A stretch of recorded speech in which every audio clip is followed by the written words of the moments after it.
nakapamili po ako sa awat habag ng Diyos. Ito pong dalawang tataas na po no, sa Panginoon. Ginamit po talaga sila. Kaya sabi ko nga po, hindi ako taga-madyagisan po. Ay, Ano amen. po, hindi po talaga sila yung, talagang ano, yung, yun nga po talagang, Diyos. Amen. Dahil sabi ko, ngunit nakapanginilago ang sasabihin ng tao, pinanggagalingan ito. Amen. Totoo naman.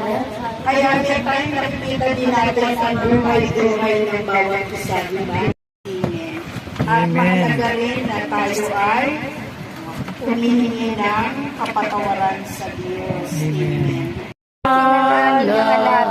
ang pagpapasalamat na umapaw sa aming mga puso. Nagpagmamahal,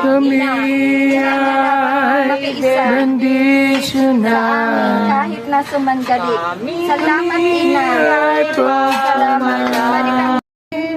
In the midst of us.